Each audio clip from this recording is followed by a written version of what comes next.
continuing the chapter 38 and 39 from 1975 to basically the 90s presentation, we're going to look at economics and then religious fundamentalism and also the aftermath of decolonization. So, starting with new economic forces in Asia and the Middle East. In the last third of the 20th century, these can both be tied to post war reconstruction and technological advances. Technological advances in the case of Taiwan, Japan, and South Korea. The Chinese government also shifted from a state-controlled economy to a market-oriented one in the mid-1990s. Although China is an economic powerhouse,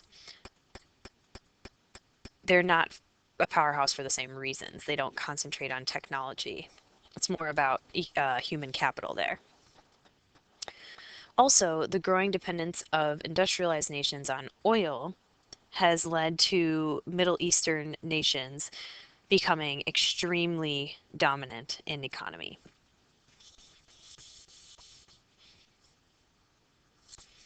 The economies, however, let's take a look at these pictures first. Here's a factory in China, oil field in Saudi Arabia, and these are the OPEC member countries. OPEC was started in 1960 and includes mainly Arab nations, but also other oil-producing nations. And they can control the supply of oil that they produce. They have a cap on how many barrels of oil they will produce in a given year. However, every year since they created that cap, they have exceeded that production. The economies of Western Europe and the United States, on the other hand, stagnated in the late 20th century as post-war reconstruction came to an end, and they had to compete with the rebuilt ultra-modern Asian economies. In a part, as a response to these new economic realities, both of these societies organized large trading economic blocs, and this helped them facilitate regional trade, interregional trade. So one example of that would be NAFTA, the North Atlantic Treaty, or Trade, excuse me, North Atlantic Free Trade Agreement. There we go, Miss Neal. NAFTA. Europe, this would be the European Union.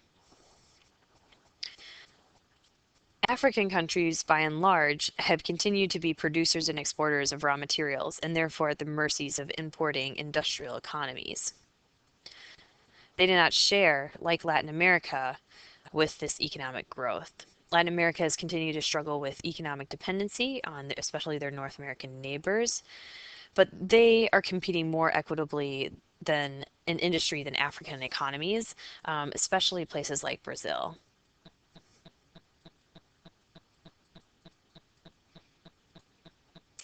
Here we can see the European Union member states, and then the graph over here, or not graph, but the chart over here has the GDP of each of the countries and then their population. This is found on Wikipedia. And just shows you the size of the different countries and how much they contribute to the GDP. And you can see Germany and France are the leaders there, followed by the United Kingdom, and then Italy and Spain. So Greece, been causing some trouble. They're right down there. And then here are the rest of the countries. After decolonization, countries experienced a lot of problems. We will talk more about these in class with our presentations, and I'll also give you some examples. But the political and economic and social problems faced by these newly independent governments and societies were quite varied. The success in the face of great difficulty, like the end of apartheid and the Truth and Justice Commission in South Africa, and this is Nelson Mandela and Walter Sisulu in prison before, obviously, they got out, is really phenomenal. And in African countries, it's really important to understand that the artificialness of the national colonial boundaries, as well as the colonial treatment of these economies, led to many civil wars and ethnic struggles. Also, religion is a disruptive force as well. So boundaries, and as we can see in the Central African Republic today, religion.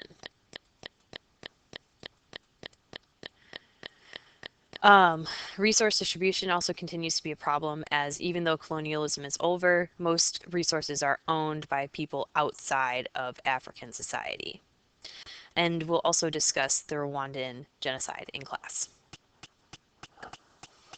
Moving on to religious fundamentalism, this topic isn't covered as such in the text, but it's a really big and important topic for you and it's also on the AP test. There is Islamic, Hindu, and Christian fundamentalism, and we're going to use the common definition of fundamentalism as a movement that rejects modernism, secularism, and trends that challenge one's own religious truths. And I would also add that sometimes religious fundamentalism preys on ignorance, but sometimes it preys on fear as well. In India, the rise of the BJP, or Hindu Party, has resulted in conflicts in Kashmir and acts of terrorism within both Pakistan and India. There's a growing desire to have separate states and a growing amount of discrimination against Muslims. In Iran and Afghanistan and Saudi Arabia, they all use Sharia law, an ancient Islamic law code. In America, you have examples of the Branch Davidians, led by David Koresh, and the moral majority of the 1970s that challenged the urbanization, the modernization of culture, especially when it came to women's rights and popular culture. And also in Israel, you've seen the rise of far-right parties who are much less in favor of a compromise with Palestine. The American hostage situation was one example of a turn towards self-rule, but also towards radicalism in Iran. The American hostages were held for over a year, and they were from the U.S. Embassy. This was a result of the disapproval of the regime, the Western regime in Iran, and also a reaction to economic imperialism with oil, but also it was a change towards religious fundamentalism in Iran, as the regime that took over afterwards was a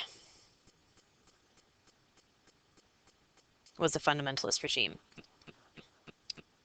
This is not to say, however, let me just go back one slide, that I'm not trying to say at all that religion is bad. There have been many religions or religious figures like Desmond Tutu, Martin Luther King, and Oscar Romero in El Salvador who used their faith as part of their drive to enact social change for the better.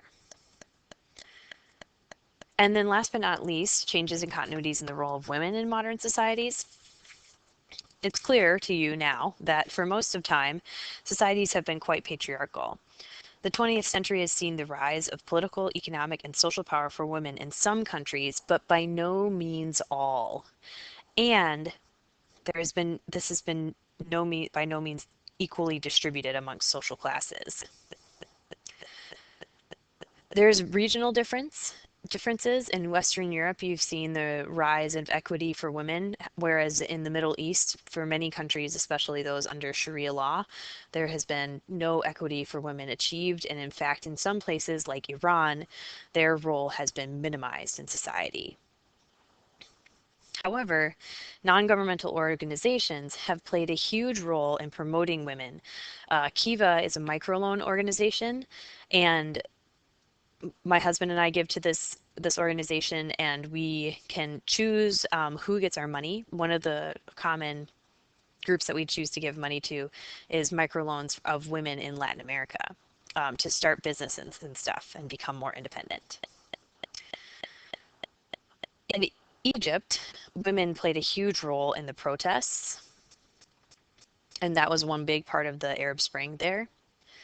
And in terms of the future for women's equality, you have to really look at questions of education, who can own property, what type of rights are there for women, and rights to birth control. And one part of this is the debate over female genital mutilation, which is practiced in some areas of Africa and also Arab nations, some Arab nations. And this practice pits people who are universalists in ideas of women's rights and relativists ideas of cultural rights. So this has been a continuing issue to discuss. And that is the end of this presentation.